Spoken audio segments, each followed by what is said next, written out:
ఆఫీస్లో మంచి పేరు తెచ్చుకోవాలి మేనేజ్మెంట్ నుంచి. వీళ్ళ ఎదుగుదలకి ఎవరో ఒకరు అడ్డుపడుతూనే ఉంటారు. నథింగ్ బట్ ఆఫీస్లో జరిగే పాలిటిక్స్. వీటి నుంచి అసలు ఎలా బయటపడాలి? అయితే ఎదుగుదలకు కేవలం పాలిటిక్సే కారణమా అని అనుకుంటే ఒకసారి 2 సార్లు ఆఫీస్ పాలిటిక్స్ ఎవరికైనా పనిచేస్తాయి. పర్ఫార్మెన్స్ లేకుండా ఏ కంపెనీ భజన చేసేవాడిని చాలా కాలం పోషించలేదు. ఎందుకు ఇంత కష్టపడిపోతున్నాను నేను, ఇది నా ఫ్యూచర్ గ్రోత్ కి ఏమైనా ఉపయోగపడుతుందా అని క్వశ్చన్ మార్క్ తో ఉండిపోతారు చాలా మంది. మిమ్మల్ని ఎవరు పని చేయమని లేదే, 6 గంటలకే వచ్చి 6 తర్వాత కూడా పని చేయమని ఎవరు చెప్పలేదే, కానీ చేస్తుంటే వద్దని కూడా ఎవరు చెప్పరు.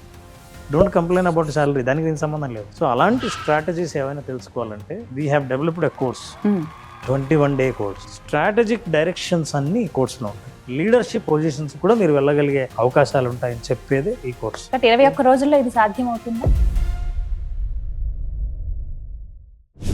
కష్టపడి పనిచేయాలి, ఆఫీస్లో మంచి పేరు తెచ్చుకోవాలి మేనేజ్మెంట్ నుంచి. హైక్ సంగతి, శాలరీ సంగతి పక్కన పెడితే గుడ్ అండ్ బెస్ట్ ఎంప్లాయ్ అనిపించుకోవాలని చెప్పి చాలా మంది కోరిక. కానీ వీళ్ళ ఎదుగుదలకి ఎవరో ఒకరు అడ్డుపడుతూనే ఉంటారు. నథింగ్ బట్ ఆఫీస్లో జరిగే పాలిటిక్స్. ఇది చాలా మంది ఫేస్ చేసేది. వీటి నుంచి అసలు ఎలా బయటపడాలి? పర్ఫార్మెన్స్ తోనే వాళ్ళని ఎదుర్కోవాలా, లేకుంటే మాటల ద్వారా జస్ట్ వాళ్ళని డైరెక్ట్ గా డీల్ చేయాలా? ఆఫీస్ పాలిటిక్స్ గురించి ఖచ్చితంగా తెలుసుకోవాలండి. మీ లౌక్యాన్ని ప్రదర్శించాలి, కానీ మీరు ఆఫీస్ పాలిటిక్స్ ని నడపకూడదు, అంతే.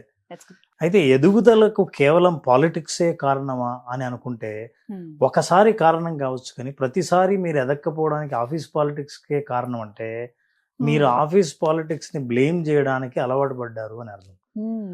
ఒక ఆర్గనైజేషన్ ఏం చేసిందంటే ఎంప్లాయీస్ అందరికి చెప్పిందట, ఈ రోజే ఒక అతన్ని పట్టుకున్నాం మన ఆఫీస్లో, మీ ఎదుగుదలకు ఇన్నాళ్ళు ఆపేసిన ఒక వ్యక్తి, ఇన్నాళ్ళు కుట్ర పన్నుతున్న వ్యక్తి, అన్నిటికీ కారణమైన వ్యక్తి, ఆ వ్యక్తి దొరికాడు. అతన్ని చూడాలనుకుంటే మేము ఒక సెపరేట్ గదిని కేటాయించాం, ఎంప్లాయీస్ అందరూ వెళ్ళి చూడొచ్చు. అందరూ అసలు ఇన్ని రోజులు మనల్ని ఎదగకుండా ఆపినోడు, పాలిటిక్స్ నడిపినోడు దొరికాడు అనమాట, అయితే చూడాల్సిందే అని అందరు లైన్ కట్టారు. లంచ్ టైం అయిన తర్వాత అందరికి అవకాశం ఇస్తా అన్నారు. అసలు ఎవరు ముందు వచ్చారు, నేను చూడాలి. నాకు ఒక ఆలోచన వచ్చింది, చెప్పండి. సో అందరూ వెయిట్ చేస్తున్నారు. టైం ఓపెన్ అయింది, తలుపు తీశారు, లోపలికి వెళ్ళారు. లోపలికి వెళ్తేనే ఆ గదిలో కూర్చున్నాడు, ఓపెన్ చేయండి. తీస్తూనే ఎదురుగా పెద్ద అద్దం ఉందండి. నేను అనుకున్నాను సార్, మీకు మీరే శత్రువులు, మీకు మీరే అది రైట్. కానీ అంతవరకు అందరికి ఏంటంటే ఎవరో ఉన్నారనే. సో ఒకసారి 2 సార్లు ఆఫీస్ పాలిటిక్స్ ఎవరికైనా పనిచేస్తాయి, భజన బృందానికి పనిచేస్తాయి. ఎవరైనా సరే మన వాళ్ళు అని చెప్పుకునే వాళ్ళు కొంతకాలం పనిచేస్తుంది. పర్ఫార్మెన్స్ లేకుండా ఏ కంపెనీ భజన చేసేవాడిని చాలా కాలం పోషించలేదు. ఈ విషయం మీరు గుర్తుపెట్టుకుంటే ఎదుగుదలకు ఇది ప్రధానమైన ఆధారం కాదు. దీన్ని కాదు నమ్ముకోవాల్సింది, మన టాలెంట్ని, మన పర్ఫార్మెన్స్ని మనల్నే నమ్ముకోవాలని ఎప్పుడైతే తెలుస్తుందో అప్పుడు మీరు ఆ గదిలో ఆ వ్యక్తిని చూడడానికి వెళ్ళరు. ఫస్ట్ వెళ్ళే దగ్గరే అర్థమైపోతుంది. Right right. ఆఫీసులో కొంతమంది సార్ 24 గంటలు ఆఫీస్ గురించి ఆలోచిస్తారు. దాదాపుగా 20 గంటల వరకు ఆఫీస్లో ఉండి పని చేస్తారు. ఇళ్ల దగ్గర ఉన్నా అది ఆఫీస్ పని జరుగుతూనే ఉంటుంది. బట్ ఒకటే ఆలోచన, ఇంత రాత్రి పగలు డే అండ్ నైట్ షిఫ్ట్లు చేస్తున్నా ఎక్కడ వేసిన గొంగలు అన్నట్టు అక్కడే ఉన్నాం. అలా అని కంపేర్ చేసి చూస్తే 8 గంటలు ఎవరైతే కరెక్ట్ గా టెన్షన్ గా ఆఫీస్కి వచ్చి వెళ్ళిపోతారో వాళ్ళకి అదే జీతం వస్తుంది, వాళ్ళు అదే పని. ఎందుకు ఇంత కష్టపడిపోతున్నాను నేను, ఇంత కష్టపడడం అవసరమా, ఇది నా ఫ్యూచర్ గ్రోత్ కి ఏమైనా ఉపయోగపడుతుందా అని క్వశ్చన్ మార్క్ తో ఉండిపోతారు చాలా మంది. వాళ్ళకి ఏం చెప్తారు? కష్టపడడం, ఇష్టపడడం అనేది పర్సనల్ చాయిస్ అండి. మిమ్మల్ని ఎవరు పని చేయమని లేదే, 6 గంటలకే వచ్చి 6 తర్వాత కూడా పని చేయమని ఎవరు చెప్పలేదే, కానీ చేస్తుంటే వద్దని కూడా ఎవరు చెప్పరు.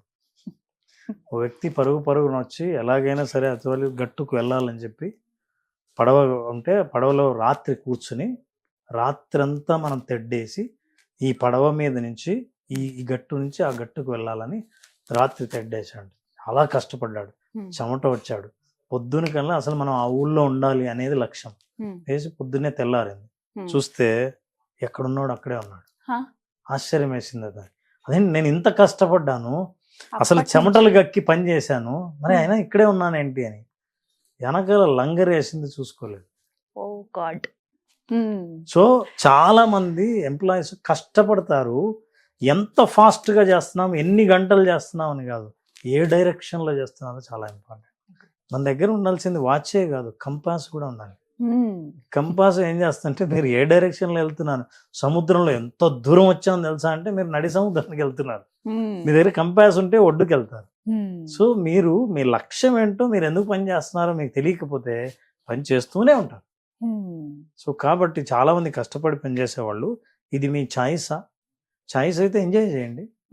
డోంట్ కంప్లైన్ అబౌట్ శాలరీ, దానికి దీనికి సంబంధం లేదు. అలా కాదు, నేను ఎన్ని గంటలు పని చేస్తున్నానో అంత ప్రతిఫలం కావాలని అనుకుంటే స్ట్రాటజిక్ గా పనిచేయండి. మీరు చేసే ప్రతి గంటకు ఒక డాక్యుమెంటేషన్ ఉండాలి, ఒక ప్రూఫ్ ఉండాలి, ఒక వాల్యూ ఉండాలి, ఒక క్వాలిటీ ఉండాలి. అప్పుడు రోజు రోజు ఎదుగుతాం. ఒక పేజీ పుస్తకంలో ఒక పేజీ చదివి రోజు అదే పేజీ 5 గంటలు చదివి 10 గంటలు చదివితే ఏం ఉపయోగం? రోజు ఒక్కో పేజీ చదువుతుంటే జ్ఞానం పెరుగుతుంది, బుక్ ఫినిష్ అవుతుంది. So let people think strategically. So అలాంటి స్ట్రాటజీస్ ఏమైనా తెలుసుకోవాలంటే we have developed a course, 21 day course, 21 lessons లో ఎట్లా స్ట్రాటజిక్ గా పనిచేయాలి, మీరు చేసిన ప్రతి పనికి తగిన ప్రతిఫలం అందుకోవాలంటే మీరు ఎలా పనిచేయాలి. అలా అక్కర్లేదండి నా జీవితం అంతా పని చేసే గడుపుదాం అనుకుంటున్నానంటే మిమ్మల్ని ఎవరు కదిలించరు, మీరు ఆ పని చేసుకుంటూ వెళ్ళాలి. Right. 2x your salary, 21 days course, ఉన్న జీతం చక్కగా డబుల్ చేసుకునేటువంటి ఒక అద్భుత అవకాశం ఈ కోర్సులో జాయిన్ అవుతాయి అని చెప్పారు సార్. పర్టికులర్ గా విమెన్ ఎంప్లాయీస్ కి ఎలా ఉపయోగపడుతుంది ఈ కోర్స్ వివరించండి. అంటే టైటిల్లోనే డబుల్ యువర్ సాలరీ ఉంది, అది బై డిఫాల్ట్. అయితే ఇది కాకుండా విమెన్ ఎంప్లాయీస్ కి చాలా రకాలుగా ప్రయోజనంగా ఉంటుంది.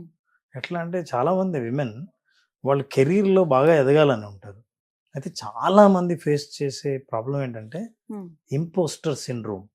అంటే సార్ అంటే ఏంటంటే వాళ్ళ ఎబిలిటీస్ని వాళ్ళే తక్కువ చేసుకొని చూసుకోవడం, ముందుకు రాకపోవడం, అవతల వాళ్ళకి ఫేస్ చూపించకపోవడం, మిగతా వాళ్ళని ముందుకు పంపించడం, వీళ్ళు మాత్రం వెనకాలే ఉండడం, నన్ను ఏమనుకుంటారో ఎలా చూస్తారో, నాకున్న ఎబిలిటీస్ సరిపోవేమో అని వాళ్ళ మీద సెల్ఫ్ డౌట్ని ఎక్కువ పెట్టుకోవడం, ఇది వాళ్ళు సాధించిన విజయాల్ని కూడా చెప్పుకోలేకపోవడం ఇంపోస్టర్ సిండ్రోమ్.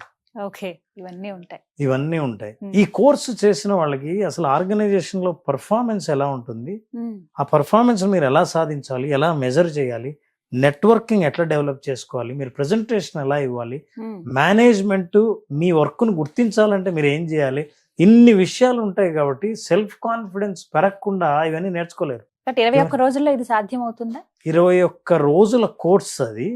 ఒక్కొక్కసారి ఒక్కొక్క విషయం, for example self realization, self reflection or self awareness ఉంది. సెల్ఫ్ అవేర్నెస్ అనేది it's a continuous process. Everyday నా గురించి నేను కొత్తగా తెలుసుకుంటుంటాను. ఇది ఒక్క రోజులో పొద్దున్న నుంచి సాయంత్రం నుంచి చదివాను ఇంకా నా గురించి అర్థమైపోయింది అనేది ఉండదు.